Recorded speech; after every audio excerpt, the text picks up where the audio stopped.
Allahumma rahamna bil Qur'an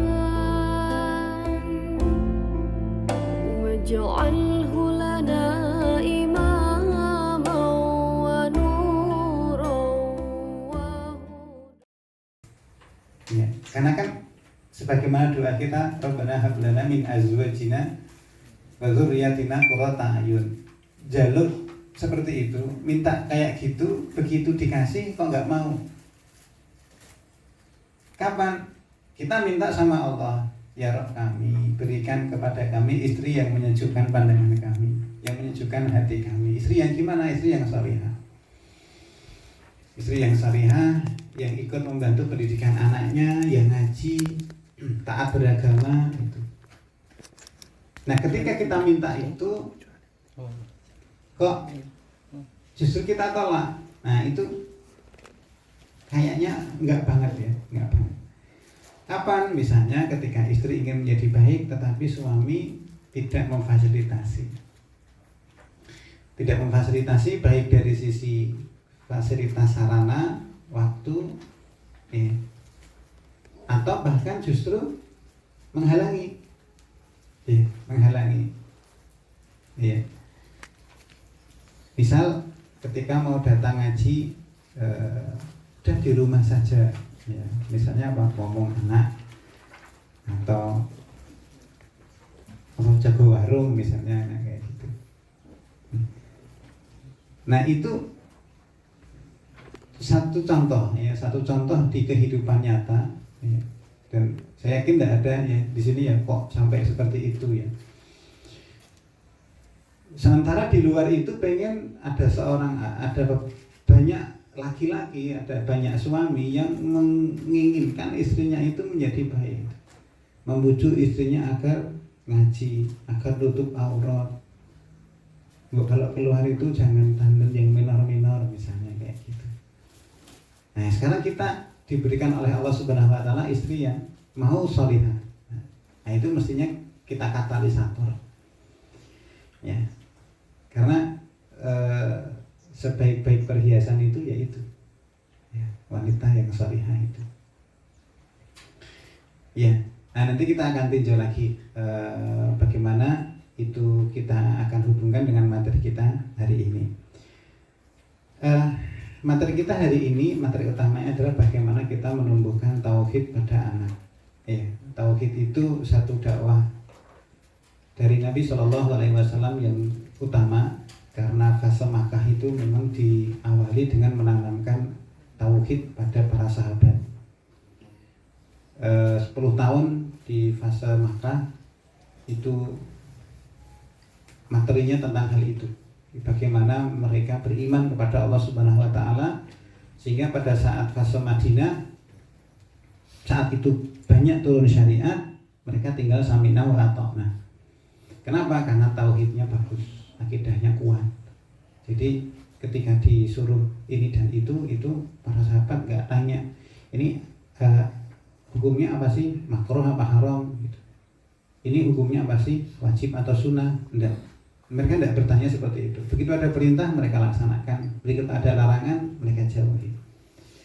Bagaimana cerminnya bisa kita lihat pada para sahabat yang ketika turun ayat yang melarang khamar, penjual khamar itu lalu membuang barang dagangannya dan memecahkan bejananya. Begitu turun ayat hijab, ayat untuk berjilbab, itu para sahabiah yang masih di luar kemudian pulang lalu mencari kain, dan kalau mereka ketemu mereka ambil gorden rumah, ya, itu dipakai untuk berjilbab baru kemudian keluar. Sebegitu kuatnya ketaatan para sahabat yang dididik oleh Nabi SAW dengan diawali menanamkan akidah yang benar, yang kuat. Nah, Bapak-bapak sekalian, ada satu gagasan yang berasal dari pendidikan Barat yang diprakarsai oleh John Locke. Karena ini saya sampaikan karena biasanya kalau orang sekolah di sekolah umum, sekolah negeri, ya, kalau universitas ya universitas negeri seperti saya ini, itu mesti diajarkan, ya. Dan memang guru besar pendidikan di Indonesia itu kan orang-orang barat. Pernah mau belajar hukum Newton, hukum gaya, kemudian simetri, cermin, hukum aljabar, itu disebut ulama muslim? Hampir tidak ada. Ya nyebutnya ya Newton, Volta, Pascal, iya, apa lagi, Archimedes, Galileo Galilei, itu semua orang barat. Yang itu tidak hanya itu, bahkan dalam pendidikan secara umum pun dipakai ya, seperti Thorndike, Pavlov, Jean Piaget, Vygotsky, ya, mungkin namanya asing semua ya, tapi emang itu guru-guru besar pendidikan di bangsa Indonesia itu. Bahkan mungkin sekelas Ki Hajar, siapa?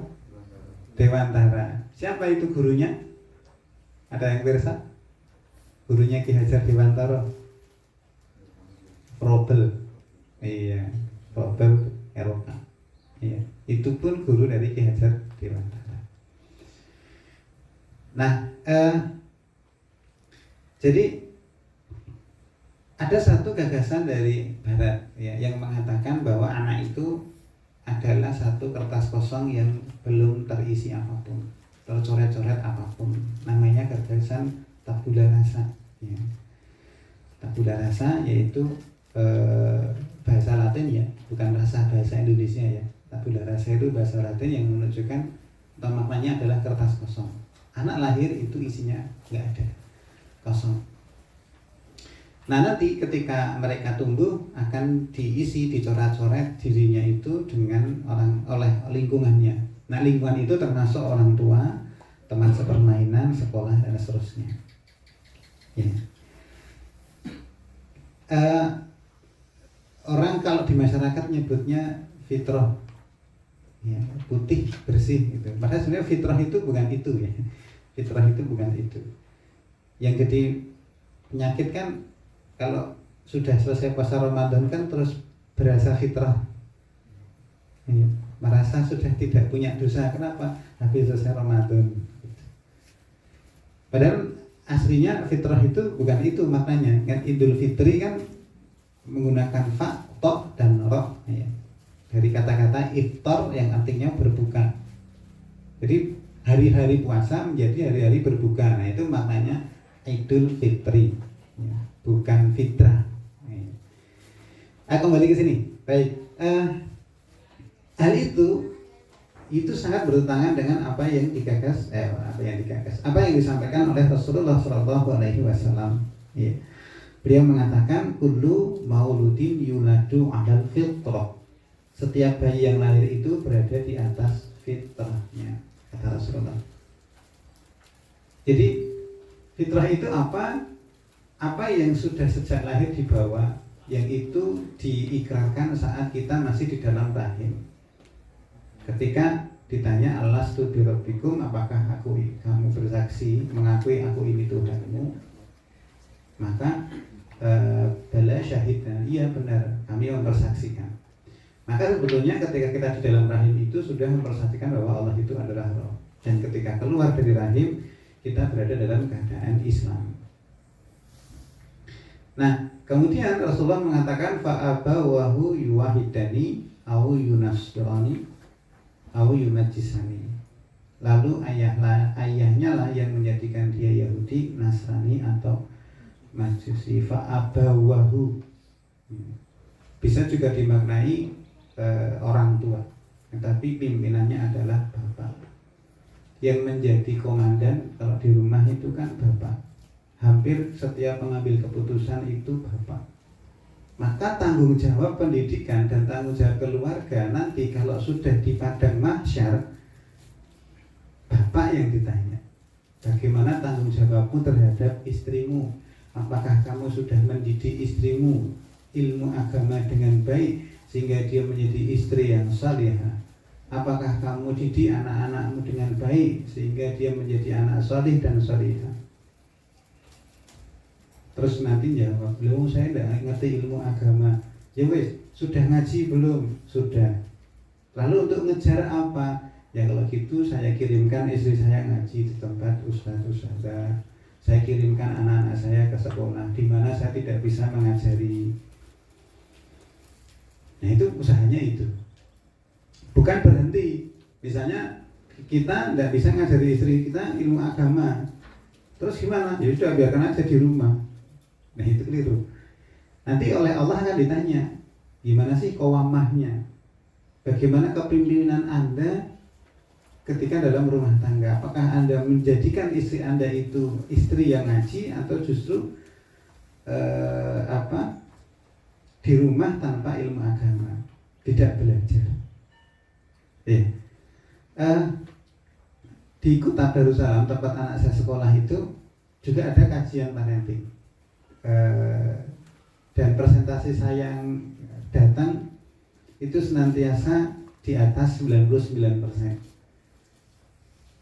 Yang ngisi pengajian itu teman dan kadang diisi oleh mahasiswa saya dulu. Jadi kepala kutat itu Ustaz Rizky itu dulu kan mahasiswa saya. Kalau saya ngisi pengajian di kampus ya beliau jadi pendengarnya di depan saya. Ya begitu saya masuk kutat, ketemulah itu dengan Ustaz Rizky itu dulu kepala kutat. Senang ya ketemu mahasiswanya lagi. Tapi begitu saya tahu bahwa beliau itu guru kutat dan kepala sekolah kutat, saya tidak pernah lagi manggilnya dengan Mas Rizky gitu, karena pas waktu kuliah gitu. Ya. Tapi begitu tahu, saya panggil Ustaz di depan, apalagi di depan anak-anak saya. Nah, manakala ada kajian parenting dan beliau yang memberi materi, saya tetap hadir di depan beliau. Meskipun dari sisi usia jauh lebih muda daripada saya, ya, karena dulu mahasiswa saya, tetapi saya belajar dari guru-guru saya bahwa tingkat yang baik, tingkat yang tinggi dari seseorang thalabul ilmi itu ketika dia mau belajar dari orang yang mungkin lebih junior daripada dia. Karena seperti biasanya kalau kita itu mendudukkan diri sebagai guru di depan orang, itu kita nggak pernah bisa belajar. Karena sebetulnya ilmu itu bisa didapatkan dari mana saja. Bahkan saya pun belajar dari mahasiswa saya. Iya. Maka sebetulnya ketika kita itu suka kajian parenting, suka belajar adab dalam menuntut ilmu, itu mestinya kita bisa menyadari bahwa hadirnya kita di satu majelis parenting seperti ini tentu yang pertama terkait dengan bagaimana kita mengupgrade diri, mengingatkan diri, dan mungkin apa yang kita dengar itu pernah gitu. Cuma kadang kita lupa, maka itu menjadi reminder ya, menjadi pengingat. Juga sekaligus sebagai komitmen kita terhadap sekolah dan penghargaan kita kepada ahli ilmu. Siapa ahli ilmu itu? Para guru anak-anak kita. Jadi yang kita hormati itu bukan sisi orangnya, tetapi apa yang mereka bawa. Jadi bisa jadi guru-guru anak kita itu mungkin lebih muda daripada kita, tetapi mereka itu terhormat, kita muliakan karena mereka membawa Al-Quran. Nah yang kita hormati itu. Ya, sampai di situ kita jadi sadar bagaimana kita berada pada ahli ilmu ya. Ya. Kemudian terkait dengan hal tersebut Allah berfirman di surat Al-Baqarah ayat 170 yang artinya apabila dikatakan kepada mereka ikutilah apa yang telah diturunkan Allah, mereka menjawab tidak. Bal nattabi'u ma alfayna alaihi aba'ana. Tidak, kami tetap mengikuti kebiasaan yang kami dapati dari kakek moyang kami. Meskipun kakek moyang mereka itu tidak mengerti apapun dan tidak mendapatkan petunjuk. Nah inilah argumentasi orang-orang musyrik pada saat itu. Ya saya ikuti apa yang dikatakan bapak-bapak saya, simbah-simbah saya. Zaman dulu kayak gini kok, ya sudah seperti itu. Contohnya apa? Misalnya kalau mau maghrib biasanya anak-anak disuruh masuk ke rumah. Orang-orang zaman dulu nyebutnya candi Allah. Betul. Iya, istilah Tapi itu sebetulnya ada syariatnya. Iya, jika sudah matahari terbenam dan mau beranjak maghrib, maka tutuplah pintu dan masukkanlah anak-anakmu ke dalam rumah, karena pada saat itu jin-jin setan itu sedang bertebaran. Maka kesurupan itu sangat mungkin probabilitasnya itu kalau mau maghrib, dan itu terjadi bahkan juga pada orang dewasa. Iya, karena saya pernah meruqyah orang yang berangkat ke masjid, pulang ke masjid kesurupan. Ya pas gitu ya, pas di antara selang maghrib sampai isya, maka pintu itu hendaknya tertutup. Ya. Karena disitulah tempatnya, waktunya setan itu sedang berjalan-jalan ya, berkelihatan. Nah, Allah juga berfirman di surat Ar-Rum ayat 30. Ya, fitratallahi allati fatara nasa 'alaiha la tabdila li khalqillah. Tidak ada hadaplah wajahmu dengan lurus kepada Allah atau agama Islam ya, sesuai fitrah dari Allah yang telah menciptakan manusia menurut fitrah itu. Jadi fitrah itu ya Islam yang dibawa oleh janin, yang melekat pada janin. La tabdila li khalqillah, tidak ada perubahan pada ciptaan Allah. Itulah agama yang lurus, tapi kebanyakan manusia tidak mengetahui.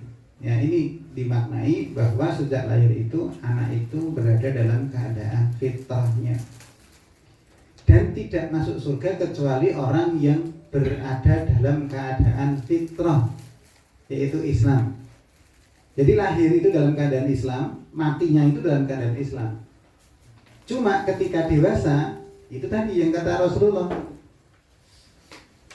ayahnya, orang tuanya yang menjadikan dia Nasrani, Majusi atau Yahudi. Maksudnya gimana sih? Apakah mereka harus memeluk agama Yahudi, Nasrani atau Majusi? Enggak. Orang tua menjadikan anaknya Nasrani, Majusi atau Yahudi itu kalau menjadi agen atau perantara si anak itu memiliki sifat seperti itu. Nah, itu maknanya. Contoh, anak diberi kebebasan megang gadget. Masuklah informasi dari luar yang dia tonton, YouTube misalkan iklan 5 detik di awal kan ada di YouTube itu. Dan itu kalau nggak pakai YouTube Premium tetap muncul kan? Kecuali pakai YouTube Premium yang ada iklannya. Tapi kalau nggak pakai YouTube Premium, YouTube yang gratisan, itu iklan itu muncul 5 detik di awal. Misalnya iklan apa? Iklan yang itu menampilkan artis K-pop. Ya, apa? Siapa? Jungkook. Namanya tuh aneh-aneh ya. Itu di anak muda itu kan sampai dibuat poster, dipasang di kamar, jadikan wallpaper HP.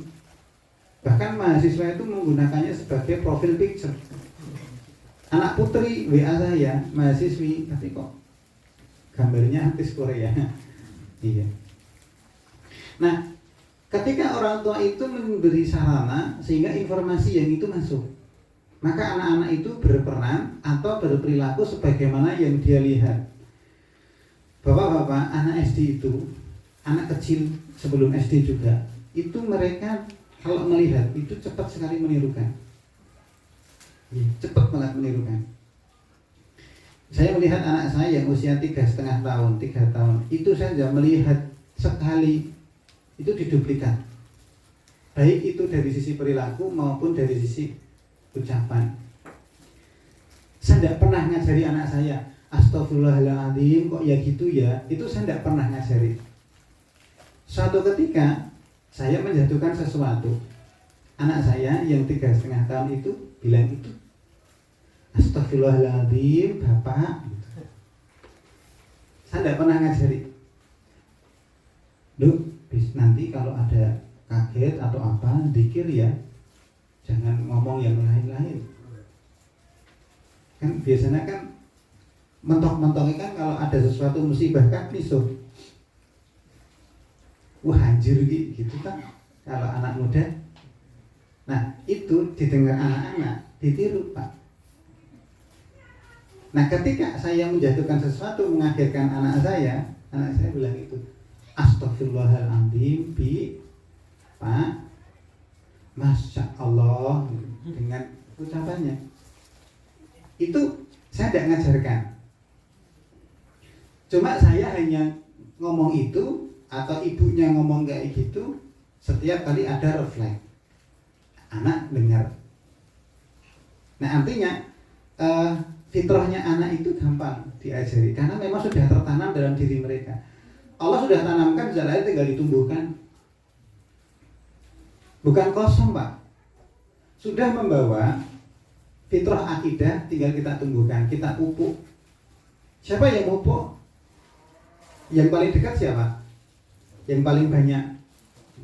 Orang tua. Oke, bapak apa ibu? Ibu.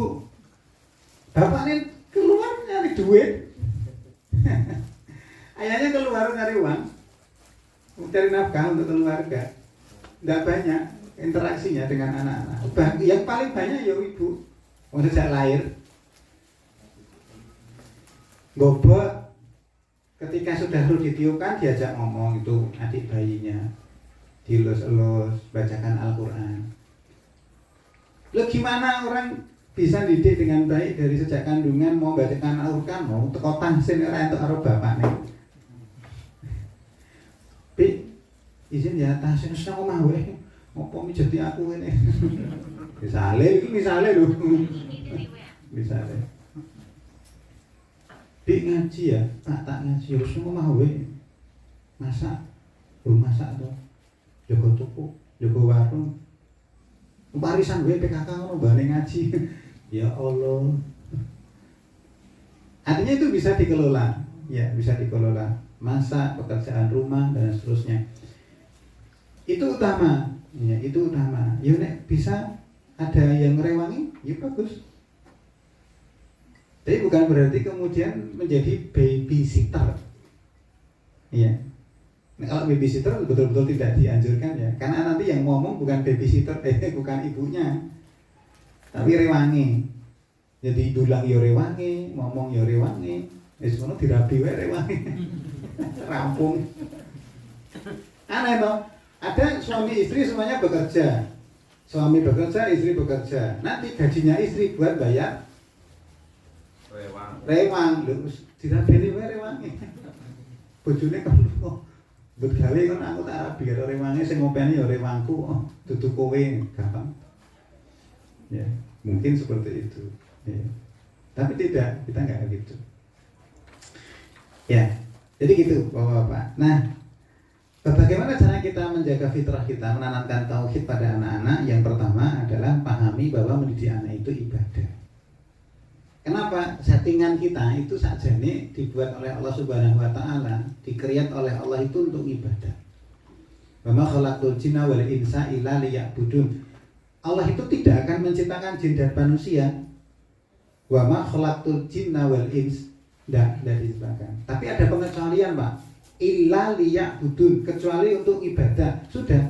Berarti 24 jam kita itu ada itu untuk ibadah. Bahkan tidurnya kita ibadah, makannya kita ibadah. Nyeruput teh itu tadi kan bismillah. Niatkan untuk menjaga kesehatan. Wah, duit gula itu gimana jaga kesehatan kan susah ya, kayak gitu. Nah, maka semua kegiatan, semua agenda, semua aktivitas yang kita lakukan itu mestinya adalah niat dalam rangka untuk beribadah kepada Allah Subhanahu wa taala. Ya. Nah, termasuk aktivitas kita dalam mendidik anak. Ya, mendidik anak. Nah, karena ibadah, maka tentu itu niatnya untuk mendatangkan ridha Allah Subhanahu wa taala. Iya. Tidak untuk hal yang lainnya, tidak untuk hal-hal yang sifatnya duniawi, tidak ada keterpaksaan dan seterusnya. Atau bahkan melakukannya hanya untuk nggak enak sama orang dan seterusnya. Ya, tapi memang itu kewajiban kita. Kewajiban kita sebagai ayah, sebagai orang tua untuk mendidik anak-anak kita. Nah, kalau kita ingin mencari apa sih manfaatnya, ini menjadi pengingat lagi bahwa itu menjadi satu investasi yang abadi, Pak. Investasi yang abadi yang itu tidak akan pernah luput dan terus kita dapatkan meskipun kita sudah wafat, kita sudah meninggal. Ya yang paling dekat ya kita sudah tua gitu ya. Artinya kita nggak ingin menemukan anak kita itu ngirim kita ke panti jompo. Saya sibuk ya Pak, ngerawat bapak.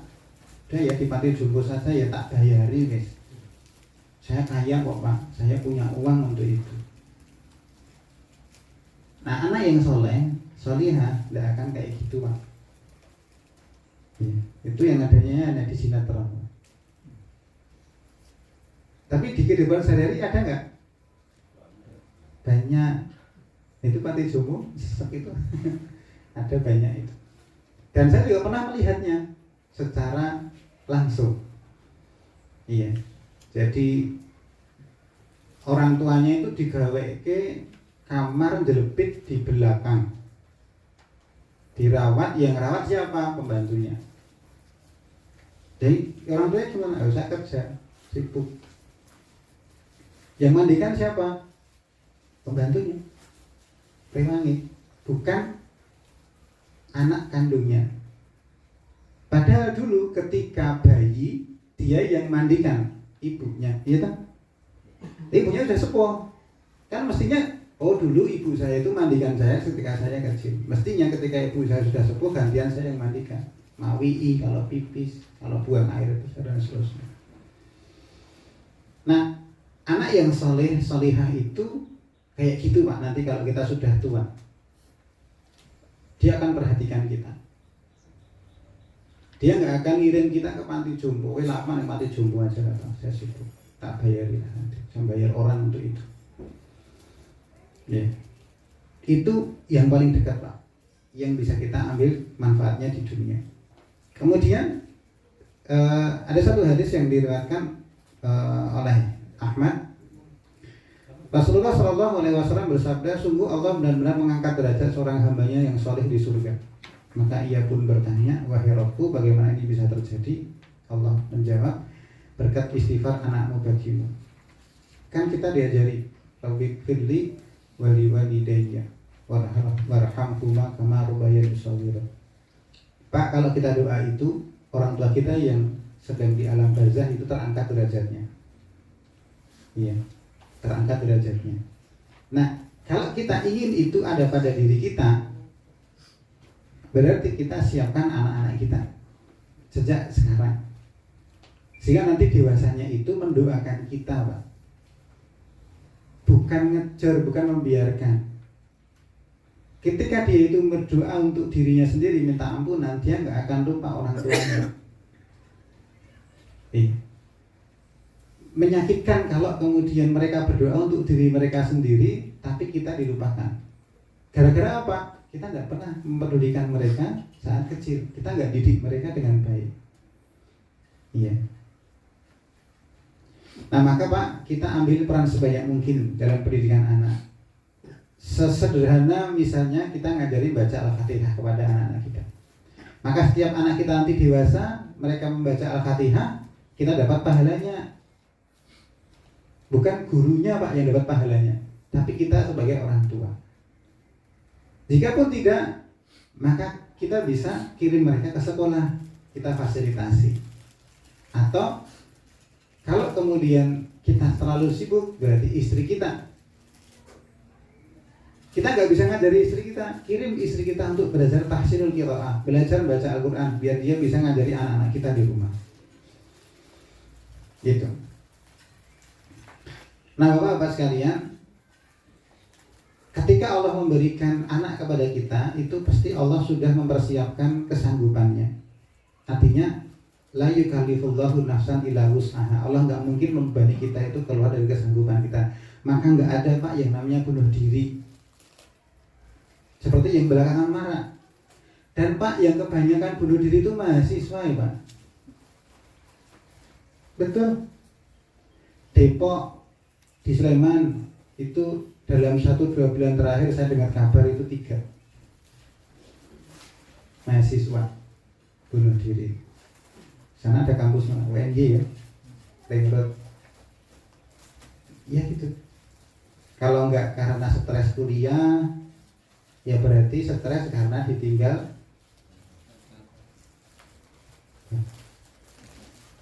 kekasih haramnya. Kekasih haram. Mutung karena ditinggal pacarnya, stres dan seterusnya. Nah itu. Nah maka Bapak nggak usah khawatir terkait dengan itu. Mesti Allah akan mampukan itu. Baik, itu yang pertama. Iya, ibadah. Kemudian yang kedua, dari diri sendiri Pak kalau mendidik anak. Jadi harus diawali dari orang tua. Ketika kita ingin menanamkan tauhid kepada anak-anak kita. Terus memperbaiki diri, ngaji, dan seterusnya. Maka anak akan melihat bahwa orang tuanya ini orang tua yang bersungguh-sungguh dalam beragama. Termasuk juga dalam amalan yaumiyah atau amalan-amalan yang sehari-hari. Anak kita melihat kita itu sholat berjamaah ke masjid, ngaji. Ingat ya Pak, saya pernah memesankan kalau baca Al-Quran tolong dikeraskan di depan anak-anak Pak. Iya, jangan sembunyi-sembunyi. Nanti tidak riak sama siapa sih Pak kalau di rumah. Iya. Baca Al-Quran di depan anak-anak, baca yang keras. Biar anak-anak tahu, oh bapak saya itu baca Al-Quran, ibu saya baca Al-Quran. Wah gitu saja Pak, itu belum tentu ngikuti kok Pak. Itu juga terjadi di rumah saya. Sudah semangat-semangat baca Al-Quran, kok ya nggak tergerak. Ibunya sholat, mengeraskan bacaan takbiratul ihramnya, anak wedok yang masih baca, padahal yang sampingnya Pak. Itu saja gitu ya, apalagi dibiarkan. Kemudian yang ketiga Pak, diawali dengan berdoa. Iya, kita lihat Pak ada 7 doa di dalam di dalam Al-Quran yang itu berkenaan dengan pendidikan anak. Yang pertama surat Al-Furqan yang biasa kita baca. Kemudian di surat Al-Imran doanya Hana, istrinya Imran untuk anaknya. Iya. Kemudian yang kedua di surat Al-Imran ayat 36 doanya Hana juga ketika melahirkan anak. Jadi sebelum lahir doa Pak. Dan setelah lahir juga doa, wahai Tuhanku, aku telah melahirkan anak perempuan. Terus mungkin kita bertanya, memang Allah nggak tahu? Kok dia harus cerita, aku telah melahirkan anak perempuan? Ini menjadi pelajaran Pak, kalau kita berdoa itu jelaskan kondisi kita secara detail. Allah tahu, iya Allah tahu. Ini diajarkan, wahai Tuhanku, aku telah melahirkan anak perempuan. Padahal Allah lebih tahu apa yang dia lahirkan. Laki-laki tidak sama dengan perempuan, kata Hana. Aku memberinya nama Maryam. Memang Allah nggak tahu? Kalau dia memberikan nama Maryam, tahu Pak. Tapi Allah ingin melihat kesungguhan kita dalam berdoa. Ya Allah, Engkau tahu. Sekarang ini usaha saya sedang terpuruk dan seterusnya. Sementara besok sudah masuk bulan baru. Nanti ada WA dari sekolah, Bapak Ibu mengingatkan sudah hampir tanggal 10.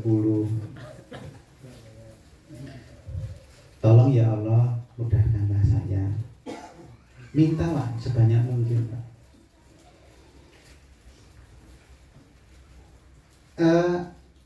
4 tahun lalu saya nabung Pak untuk mondok anak saya. Karena saya tahu saya itu PNS ya, gajinya seberapa? 3A, golongan 3C, 3,5 juta. Aku kan gaji pokoknya. Bisa aja.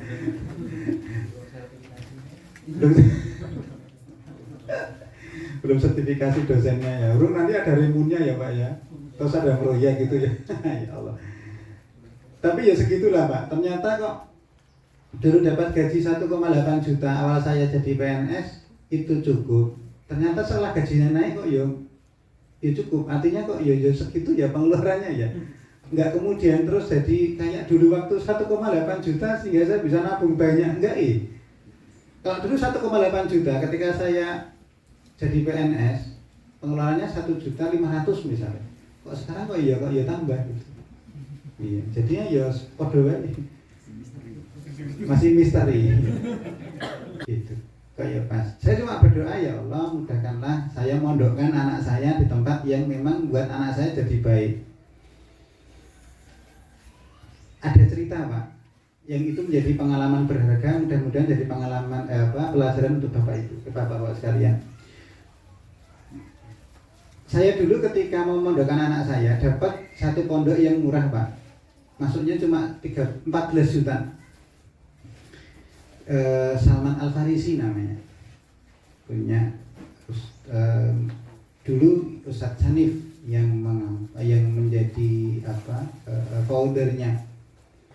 Kan murah tuh, 13 juta, satu bulannya itu cuma 900. Sekarang cuma 1.100.000, Pak. Itu mondokkan anak, dapat makan, dapat tempat tinggal, dapat ilmu, udah makan, minum, tempat tinggal, dan seterusnya. Ilmu lagi, doa dari ustadz-ustadzahnya. Terus akhirnya dalam benak saya mikir, wah ini murah. Sebulannya itu niat saya salah, Pak. Saya jadi introspeksi, kenapa kok anak saya nggak jadi mondok di situ? Jadi anak saya itu diwawancarai, kemudian cerita, dulu saya pernah ke psikolog sama orang tua saya. Padahal ke psikolog itu bukan karena sakit, bukan karena bermasalah. Memang karena kita butuh saran psikolog untuk konsultasi masalah anak yang memang kita nggak tahu gitu. Nah itu dipandangnya sebagai suatu hal yang menyakitkan. Satu hal yang, wah kita tahu nih psikolog itu mesti error. Ya sudah, akhirnya diklarifikasi pun tidak memberikan efek. Bahkan Ustadz Sanif sendiri karena kenal ya, karena tahu itu bagaimana kalau kemudian diklarifikasi gitu ya, dipahamkan. Udah dilakukan, tapi yang wawancara itu kok tetap kekeh, ya sudah enggak apa-apa. Kok akhirnya scroll gitu ya, nyari-nyari pondok, ketemu namanya Pondok Gemilang yang dulu pernah saya ceritakan itu. Punya foundernya punya Pak Dokter Sakira, iya, bapaknya Pak Dokter Azan, iya. Nah, akhirnya nyantollah di sana, Pak, nyantollah di sana. Kemudian ujian anak saya ujian dulu, video call gitu, ditanya hafalnya berapa, 7 juz.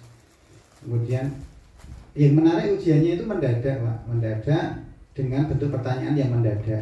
Kemudian coba baca ayat ini, diteruskan ayat ini di juz 1, juz 2, kemudian suruh meneruskan. Saya kaget. Ternyata kok bisa, Pak. Benar anak saya tuh bocah lalen, Pak. Tapi pas itu kok bisa. Iya. Nah, kemudian habis itu diwawancarai orang tuanya. Nah, kemudian ditanteng, Pak. SPP-nya berapa? 2,5 juta, Pak, per bulan. Mahal ya, iya. Tapi cocoknya di sini, ya sudahlah di sini. Itu. Mau masuk dengan biaya 5 juta untuk sumbangannya. Totalnya itu 35, Pak.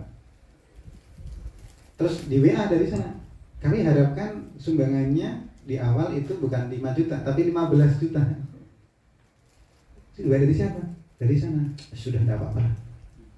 Akhirnya maksudnya itu segitu. 38 dari harapan yang tadi maksudnya berapa? 14, 13. Tadi niatnya salah dulu, Pak. Nyari yang murah. Bukan nyari yang cocok, yang memang berkahi untuk anak, tapi nyari yang murah. Maka Allah tahu, Pak. Oh, ini cari yang murah sih. Simpangan aja ke sana. Lunas, Pak. Emasnya masih ada. Jadi ada satu program di kampus, program PPG, saya ngajar di situ.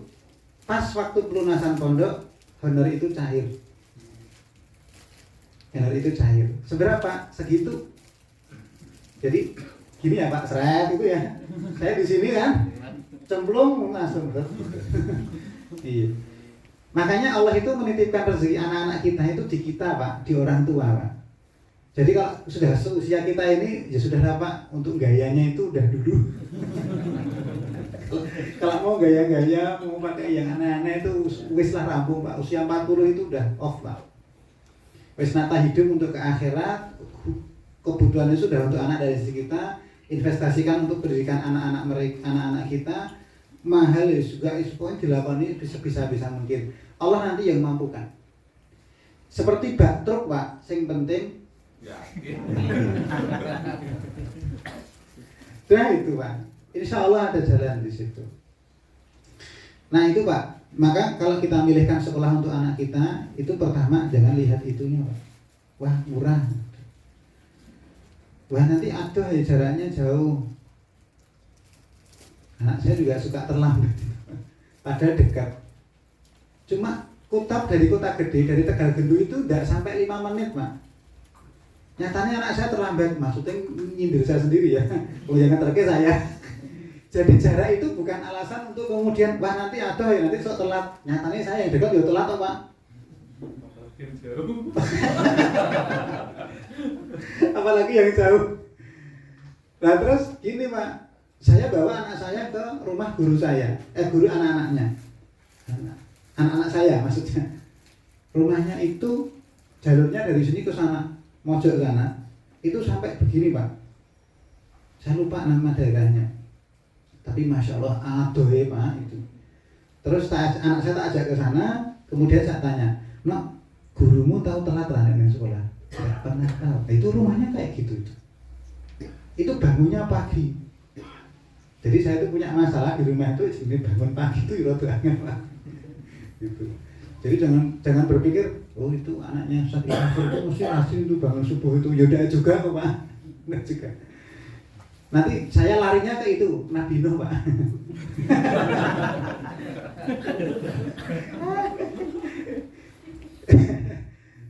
Jadi juga sama aja Pak. Karena kan memang proses yang dibutuhkan Pak, bukan hasilnya Pak, insya Allah. Yang penting kita terus berusaha. Nanti hasilnya kayak apa ya serahkan pada Allah. Jadi itu ngerempet bagaimana nanti kita milih pendidikan ya, lembaga pendidikan ya Pak.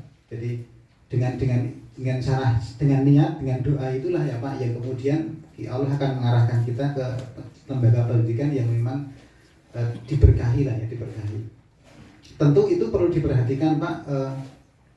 Bahasa iklan itu selamanya akan bagus Pak. Dulu saya dapat iklan Good Time, nyebut merek Pak. Terus saat kecil saya itu beng-beng itu luar biasa ya Pak. Beng-beng ya, top, beng-beng, Good Time, terus Jet Set, Citato, Citos. Lihat di TPI Pak, TPI, LCTI, SCTV kalau pagi itu kan surga anak-anak itu. Mulai anak Doraemon, anak Power Rangers, anak Senseiya kalau sore, masya Allah. Iklan masuk semua, wah. Jebulannya setelah dirasakan just kayak gitu. Biasa aja. Nah maka Pak kalau nonton sekolah itu nggak cukup buat baca brosur. Datangi sekolahnya, datangi walinya, cari testimoni. Saya ketika nyarikan pondok untuk anak saya kunjungi Pak pondoknya, saya ketemu sama mudirnya, sama pemiliknya, saya diskusi. Anakku sesuai untuk apa nih gini? Bagaimana cara pembelajarannya di sini? Dan saya masuk kamar pondoknya Pak. Kamarnya kayak apa saya masuk? Oh, satu kamar diisi sekian. Termasuk juga saya ke Karanganyar Pak. Jadi ke Karanganyar itu nginep di sana cuma apa? Mengunjungi pondok Pak. Ketemu pemiliknya, saya survei pondok. Habis itu terus pulang. Jadi ke sana itu hari Sabtu, pulang hari Ahad sore. Nginep di sana agak kecapean, paginya ikut pengajian pondoknya, biar bisa lihat bagaimana keseharian santri itu di sana. Survei betul Pak. Jadi tidak kemudian terus sekolah Islam unggul dalam hafalan. Waduh, iklan Pak, semuanya bisa dibuat. Iya. Terus pesan Pak yang paling penting, jangan terpukau dengan istilah hafalan Pak. Jadi hafalan itu tidak jamin dia itu beradab dengan baik. Karena hafalannya itu tidak ditanamkan dalam bentuk amal. Ini catat baik-baik, Pak. Karena Rasulullah mengatakan demikian, ada orang-orang yang nantinya hafalannya itu hanya sampai pada tenggorokan saja, tidak sampai masuk ke dalam hati. Maka Pak, kan ada toh jenenge santri tahfidz kesurupan, santri ngerokok, tapi ada yang bolehkan ya. Itu masalahnya di situ. Iya. Tapi ada cerita ya Pak, ada seorang bapak perokok muring-muring pergo anake nyolong rokok. Cah cilik ora entuk rokok. Bapak ngerokok. Akhirnya bapaknya tobat. Gara-gara anaknya ngomong itu Pak. Ya bapak yang ngerokok. Tapi kenapa ya Pak, fitrahnya seorang ayah yang rokok itu nggak ingin anaknya ngerokok? Betul nggak sih? Anaknya kelempas-kelempus SMP, kelempas-kelempus. Gue nggak senang itu. Berarti itu memang fitrahnya itu begitu. Ya, memang maksudnya begitu. Nah maka Pak, kalau yang di sekolah untuk anaknya itu betul-betul diperhatikan bagaimana pendidikan agamanya. Dan kalau ijazah mungkin bisa diurus dengan paket ABC ya. Nah itu kayak anak saya itu nanti alhamdulillah nanti bisa dapat NISN. Terus kalau toh nanti masalah ijazah ya paket ABC ya, jangan terlalu risau dengan ijazah. Ya insya Allah, meskipun saya ijazahnya ya ijazah S1 ijazah, S2 ijazah, S3 juga ijazah. Oh kowe yo ijazah ya Pak, tapi tobat Pak saya Pak. Ya baik. Nah Bapak-Bapak sekalian, kita ambil pelajaran dari Imran ya, keluarga Imran yang demikian, bahwa Imran itu kan bukan nabi ya Pak, bukan nabi. Kayak Luqman itu juga bukan nabi Pak, tapi Allah sebut namanya, bahkan jadi surat toh. Surat Al-Imran, surat Luqman, ini bukan nabi Pak. Maryam bukan nabi juga, tapi disebut oleh Allah Subhanahu wa taala di dalam Al-Qur'an. Satu-satunya wanita Pak yang disebut Allah di dalam Al-Qur'an itu Maryam Pak. Iya, Maryam, satu-satunya wanita. Nah, itu kita bisa ngambil pelajaran dari situ. Ya, bagaimana Hana ibunya Maryam itu ikhlas mendidik anaknya. Kemudian bagaimana Imran mendidik anaknya. Nah, itu kita ambil pelajaran dari situ. Intinya apa pelajarannya? Doa Pak. Doa. Doa itu Pak bisa mengubah hal yang secara nalar tidak mungkin bisa menjadi mungkin Pak. Contoh kecil, ketika istri saya divonis sesar karena plasenta previa, jalan lahirnya tertutup plasenta. Terus dokternya bilang, saya tanya, "Loh Dok, gimana terus ini solusinya?" Ya wis sesar. Lah yang lainnya ada apa? Doa. Ya sudah. Akhirnya doa Pak yang saya lakukan. Doa langsung kepada Allah dan diruqyah. Didemok perutnya, plasentanya dinaikkan. Ya pakai usapan tangan Pak. Bukan dibedah sendiri Pak terus diunggahke. Enggak. Tapi ditempelkan di perut, kemudian berdoa, naikkan plasentanya, geser plasentanya sambil diruqyah, sambil berdoa. Normal Pak, normal. Masuk jam 7, jam 8, selesai jam 1, sudah bersih. Alhamdulillah. Itu Pak, doa Pak, minta sama Allah biar diberi keberkahan. Lalu yang keempat, ilmu dan amal dalam menumbuhkan tauhid. Jadi Pak, untuk didik anak itu kita perlu beramal Pak. Beramal itu mencontohkan kepada anak-anak kita. Sudah, kalau sudah itu kita sudah paham itu, maka Pak banyak. Punyalah majelis pengajian Pak, yang itu ada TU-nya Pak. TU itu tahapan urutan. Mohon maaf, bukan pengajian umum. Keliru mana? Bukan hanya pengajian umum Pak. Kalau pengajian umum kan sesuai selera pengisinya Pak. Nanti sekarang ngisi apa, besok pengajian beda orang lagi ngisi yang lainnya lagi, jadi terpencar-pencar Pak temanya. Nah, belajar agama itu pakai tahapan dan urutan Pak. Ya, tahapan dan urutan. Ya, kayak saya itu juga belajar agama dengan tahapan dan urutan. Meskipun tidak mondok, Pak. Jadi seminggu sekali ngaji dengan ustadz dengan kurikulum yang sistematis. Ya, kayak gitu. Jadi tertata baik. Ya. Kemudian yang kelima, Pak, melatih beribadah untuk menanamkan tauhid. Rasulullah memerintahkan sholat ketika umur anak. Pesan pada orang tua ya Pak ya, perintahkan anak-anak kalian untuk mengerjakan sholat ketika berumur 7 tahun. Pak, ini perintah untuk anak apa orang tuanya? Orang tua nggak ada tuh perintah sholat untuk anak. Nggak ada Pak, cari aja nggak ada. Sholatlah ketika kalian usianya 7 tahun. Nggak ada ya? Nggak ada. Yang ada, perintahkan anak kalian sholat saat usia 7 tahun. Pukul kalau tidak mau ketika usianya 10 tahun. Iya. Nah, maka Pak, ini memberikan pelajaran pada kita terkait dengan pembabakan anak dari sisi pendidikan. Pertama Pak, sejak setelah lahir Allah memberikan kepada anak-anak kita pendengaran. Wa ja'ala lakumus sam'a wal absara wal fu'ada. Memberi pendengaran, penglihatan dan hati nurani. Untuk apa? Setelah lahir itu, karena yang disebutkan Allah itu pertama kali pendengaran, maka indera yang pertama kali berfungsi pada bayi itu pendengaran Pak, bukan mata. Kan kita pernah punya pengalaman punya bayi mesti tahu itu Pak. Kalau pendengaran itu yang lebih awal fungsinya. Maka Pak, saat anak itu lahir, sering diajak ngomong, sering diajak bicara kalimat-kalimat thayyibah. Kembalikan lagi, ibu lagi Pak, yang paling banyak berperan. Kenapa? Yang nyusani siapa? Bukan bapak toh? Kira duwe ibu.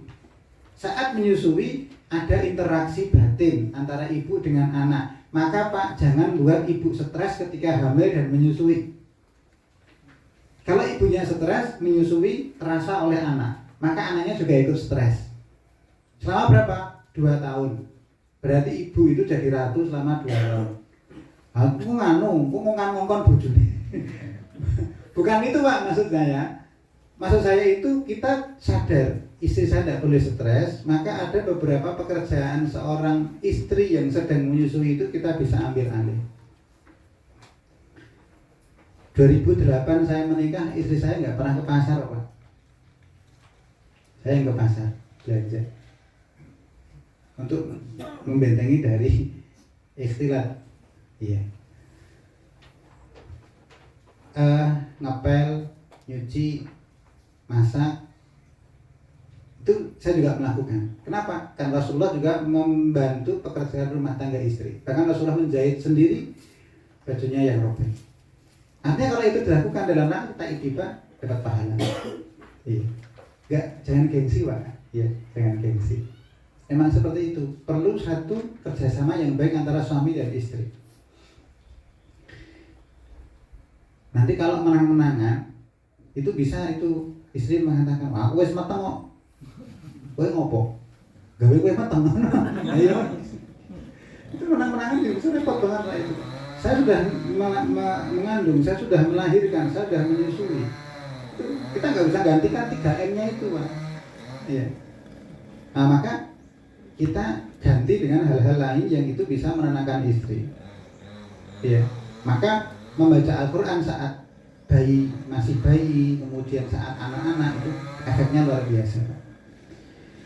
Nah kemudian di bawah usia 7 tahun anak itu tidak disuruh sholat Pak. Kenapa? Karena anak itu pada masa main Pak. Betul ya? Anak 5 tahun, 4 tahun bisa nggak khusyuk sholat? Angel Pak. Makanya Rasulullah nggak nyuruh sholat dalam usia 7 tahun. Nyuruhnya apa? Dicontoni sholat, diajak sholat. Ya nak ikut enggak? Yuk. Kalau ikut, alhamdulillah. Kalau mereka bisa khusyuk, alhamdulillah. Tapi kalau mereka berisik saat sholat, ya udah biarin. Karena memang nggak disuruh sholat usia 7 tahun. Iya. Nah baru disuruhnya usia 7 tahun ke atas. Kenapa? Karena sudah bisa memilah mana yang benar dan mana yang salah. Iya. Nah, saat 3 tahun itu, 7 sampai 10 itu kita tanamkan yang kuat tauhid kepada anak-anak, cinta kepada Allah. Dengan cara apa? Gini Pak, ada satu permisalan Pak. Seandainya bapak-bapak ngajari bahwa pohon pisang itu warnanya merah, mereka percaya nggak? Percaya nggak? Percaya. Demikian juga kalau kita katakan pada anak-anak, nak, kelak nanti kalau kita meninggal, besok dapat surga kalau beramal soleh. Percaya Pak. Kenapa kok besarnya mereka nggak tahu itu? Karena nggak diajari sama orang tuanya Pak. Kita katakan itu nak, daun itu warnanya merah nak. Sejak lahir, tanamkan itu. Nanti dewasanya dia akan ngeyel, itu warnanya merah. Demi Allah Pak. Wong mereka tahu ini namanya sendok, kita ajari ini sendok kok. Coba jajal, ini nak pacul. Mereka kan mengatakan itu pacul Pak. Sama ketika kita mengatakan nak, sholat itu dapat pahala, puasa dapat pahala, surga itu enak. Kalau anak-anak kasih surga-surga aja ya Pak ya. Nanti mengenalkan neraka itu horor itu kalau usia 10. Jangan sebelum 10 udah awas semua bun rokok. Nanti kalau setelah 10. Karena kenapa? Karena batasnya itu hukuman itu usia 10 tahun. Kapan mukulnya? 10 tahun. Pakai apa mukulnya? Pakai pensil itu loh Pak. Usulan. Orang nganggu genter Pak. Itu KDRT kalau pakai genter. Ya. Nah, itu caranya. Dengan apa? Di akhir di surat An-Nahl itu diceritakan. Ingatkan Allah itu yang menurunkan air hujan. Nah, air hujan itu karena Allah yang turunkan. Tumbuh-tumbuhan, makanan, buah-buahan yang kita makan itu dari Allah. Itu percaya Pak. Allah berikan malam, siang, Allah jadikan laut untuk kita berlayar. Itu soal Allah. Terus tanamkan Allah, Allah, Allah terus. Allah itu lihat kamu nak, Allah itu mengawasi kamu nak. Kalau itu tertanam pada diri anak, luar biasa. Kok anak usia berapa itu ya? 8 tahun kalau nggak salah. Saya agak lupa waktu tanya kepada anak saya itu. Duk, gue rasa poso, ngelih. Ya, saya mau puasa. Ngapain mau puasa? Supaya dapat surga, dapat pahala. Sudah, nggak perlu Pak dikasih permen. Ayo nak puasa. Nah, tak kasih permen, kalau buka tak berikan es oyen atau mixu. Nggak perlu Pak. Dia akan puasa sendiri Pak. Dan itu sebelum usia 10 tahun Pak. Anak saya puasa itu mulainya itu usia 7 tahun. Nah, itu sudah puasa. 1 hari penuh. Ya sambat ini, lapar. Ya udah buka. Wah, nanti nggak dapat pahala. Itu anak-anak Pak. Jadi sudah tertanam. Jadi sejak kapan anaknya? Jadi sejak procot Pak. Air procot. Baru usia ini, ya sudah. Nggak ada kata terlambat, terus diingat, terus ditanam Pak. Ya. Baik. Nah setelah itulah kemudian setelah 10 tahun baru ditumbuhkan apa itu khauf. Sebelum 10 itu ditumbuhkan roja, harap.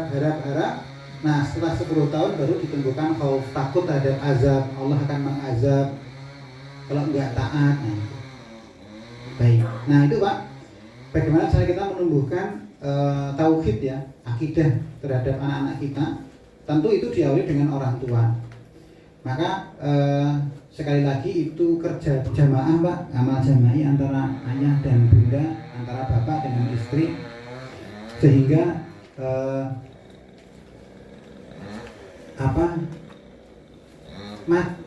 maju bersama itu kampanye enggak ya?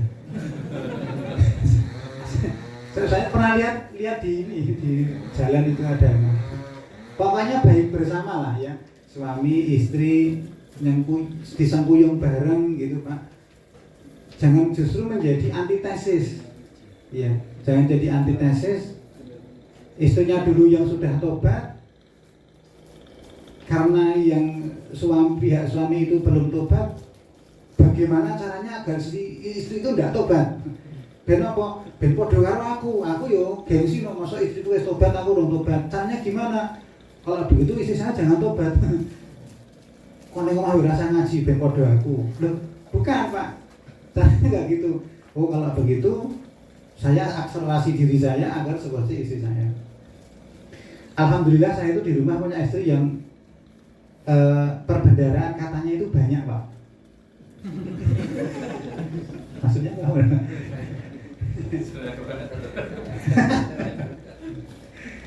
Walah, kalau sama saya itu kalau pas debat gitu ya, pas debat kemudian saya bisa membujuk istri saya, jangan masih pada Twitter ngomong. Ya memang. Nah, saya tuh punya kelemahan kurang manajemennya, Pak. Administrasinya itu kurang baik. Sehingga kalau ada jadwal-jadwal pengajian, kemudian ada hal yang sifatnya amaliyah itu saya kadang-kadang kurang. Jadi ketika saya sakit, komentar istri saya itu dalam tanda kutip itu kenas, Pak. Mas ki ora loro badan. Lah apa? Ugi loro jiwa. Watan, isane ngomong. Coba sekarang perhatikan, kapan terakhir kali Mas baca Quran?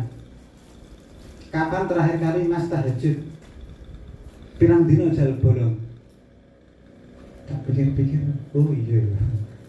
Cuma ya memang vulgar kayak gitu, Pak, kalau itu saya. Si saya Purbalingga, saya Jogja. Dia ngomong just apa nane itu. Duh, sariawan ya. Wih kurang tilawah kok, Mas. Wih kurang ngaji. Pulang dari kampus, bludrek pekerjaan banyak. Wah, stres ini. Wih sing DDP ini Gusti iki sing apik. Sono ngaji ngono golek sing kuwi, Pak. Kayak gitu. Itu istri saya, Pak. Nah, saya nggak bisa bayangkan kalau istri saya itu cuma diam, Pak. Dia menang wae suaminya terjerumus itu saya aduh, Pak. Gitu. Jadi ada orang mengatakan sebagai penutup apa namanya? Mencari separuh agama, Pak. Gitu ya. Menyempurnakan agama. Nah, itu dia, Pak. Sudah ada niatnya kok lali. Nah, sempurnanya dari pasangan, Pak. Jadi kalau kemudian dapat istri yang suka mengingatkan gitu, itu ya wah, Masya Allah disyukuri, Pak. Bukan sukanya ngirim link virtual account billing, Pak, untuk mengingatkannya. Bukan, Pak. Ya tapi itu iya sih, Pak, itu iya. Artinya memang itu kebutuhan gitu. Maka kalau kemudian istri saya memuji, Mas baik ya, Mas di rekeningnya. Malah curiga. Tapi itu iya, bahwa itu iya. Tapi bagaimana kemudian istri mengingatkan itu menjadi satu hal yang patut disyukuri, sehingga bersama-sama itu menjadi terus bareng-bareng baik. Termasuk bapak-bapak, tolong jangan lupa mengingatkan istri, ya ingatkan istri yang baik gitu. Karena istri itu kan pakai perasaan ya, Pak. Nanti mudah-mudahan di Ustadzah Latifah juga disampaikan pada para istri kalau mengingatkan suami itu jangan pas pakai kesel. Ngamuk itu. Mulai bergawe, tahu-tahu, Mas, Allah berfirman. Kacau gitu kan. Iya. Kalau mengingatkan itu kadang-kadang istri itu punya acara, Pak. Kan ada grup terang, grup keluarga, grup Bani Nurmandi itu nama mertua saya. Itu nge-share Instagram, link Instagram yang itu isinya ceramah. Kemudian saya buka, nyindir. Tapi ya pas gitu loh, Pak.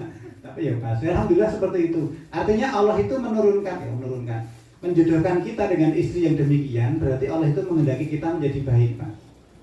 Lewat istri kita.